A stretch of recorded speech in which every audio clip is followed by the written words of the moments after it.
Monde du savoir, monde du savoir, pas seulement pour les enfants. Chers explorateurs curieux, aujourd'hui je vous invite à une aventure fascinante sur les mystères de la mémoire humaine.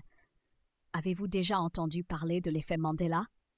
C'est un phénomène étonnant où un grand groupe de personnes se souvient d'un événement qui n'a en réalité jamais eu lieu.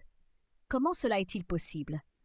Partons ensemble à la découverte de cette énigme sur l'île du savoir. Dans la grotte des énigmes, j'ai rencontré l'éléphanto et Lara. Ils étaient très intrigués par le fait que tant de gens se rappellent les choses différemment de la réalité. L'éléphanto était persuadé que c'est parce que les gens répètent souvent la même histoire pendant le repas et qu'après 5 fois avec des pommes de terre, cela reste gravé pour toujours, même si ce n'est pas vrai. Lara, elle, pensait que tout venait des quiz en groupe. Si quelqu'un affirme quelque chose avec assurance, tout le monde le croit et oublie ce qu'il savait avant. Bien sûr, j'ai expliqué que ni les pommes de terre ni les quiz ne sont la vraie cause. C'est simplement que notre cerveau peut se tromper. Surtout quand beaucoup de personnes entendent ou répètent la même version d'une histoire, même si elle est fausse. Sur le pont de la réflexion, j'ai croisé le tigre et la capucine qui parlaient d'exemples de l'effet Mandela. Le tigre racontait que beaucoup de ses amis étaient convaincus qu'un personnage célèbre de dessin animé portait une couleur de vêtements qui n'est jamais apparue à l'écran. La capucine, elle, se souvenait que plusieurs de ses amis citaient une phrase célèbre d'un film, alors que le héros ne l'a jamais prononcée.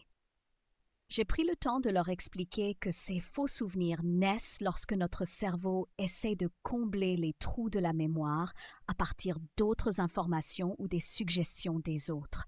Dans la grotte dorée, j'ai retrouvé le vautour et la chauve-souris. J'ai voulu tester leurs connaissances et je leur ai demandé ce qu'ils savaient sur l'effet Mandela. Le vautour a expliqué avec précision qu'il s'agit d'une situation où beaucoup de gens partagent les mêmes souvenirs erronés qui ne sont pas confirmés par les faits. La chauve-souris a ajouté que ce phénomène peut venir de la façon dont les gens discutent entre eux et s'influencent sans le vouloir, modifiant ainsi leurs propres souvenirs.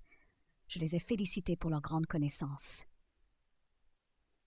L'effet Mandela montre que notre mémoire est sensible aux suggestions et aux erreurs de perception. Chers chercheurs, aujourd'hui nous avons appris que l'effet Mandela est un exemple de la façon dont notre mémoire peut créer et conserver des souvenirs qui ne se sont pas forcément produits.